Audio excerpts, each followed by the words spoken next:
Hello everyone, I'm out here with Gilligan. I actually just fed him under here and gave him a bit of a fluff, but it's been a while since you've taken a look at Gilligan, so I thought I would just show you. I've had the lid open while I ran and got some fresh horse manure for this system, so the worms have all gone down deep. Let me see if I can find some of them for you. There's some of them. There were lots of worms in here, and Gilligan's doing a great job at going through this material. So there's an old avocado feeding. I tend to feed this system raw food, processed food, not freeze it first, and manure. And so I thought what I would do right now is just top dress Gilligan with some horse manure, and then I'm going to come out in a few days and film whether the worms are distributed over the section that I feed the horse manure, or are they over here where I gave them some yummy food scraps. Let's see whether they prefer the manure or the food scraps. So let me just dump the manure onto the center.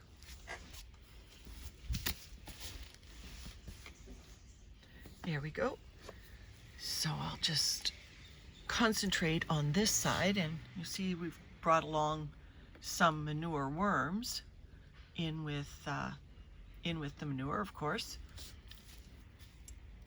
This is aged horse manure. It's being tested for safety for worms. It's quite old now. We've had it for about 8-9 months, so any dewormer would have been long gone, but we did test it when we got it for the presence of dewormer.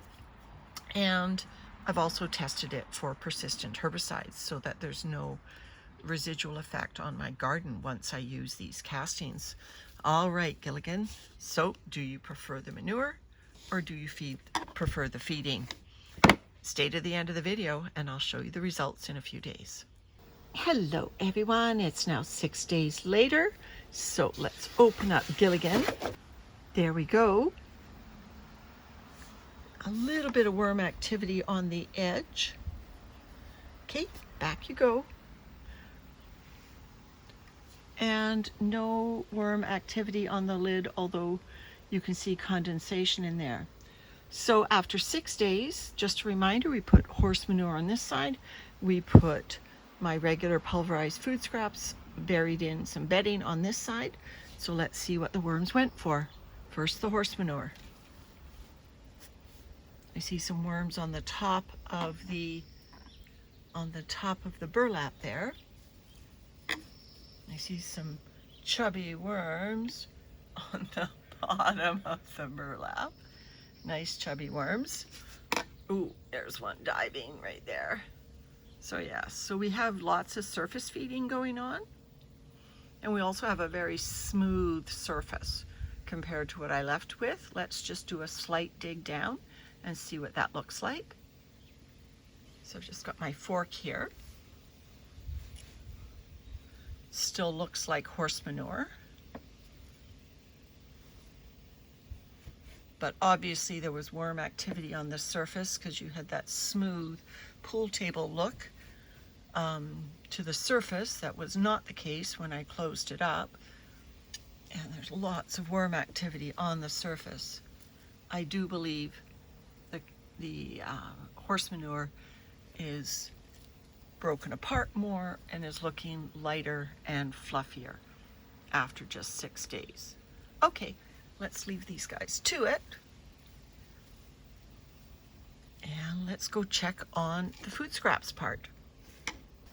So I'll just flip over the burlap. Let's just open up the food scraps end.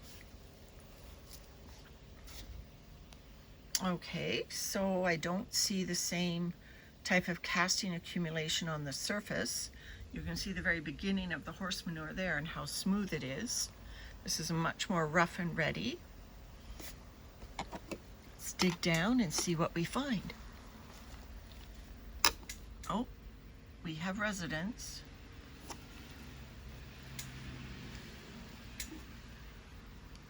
Definitely worms in the food.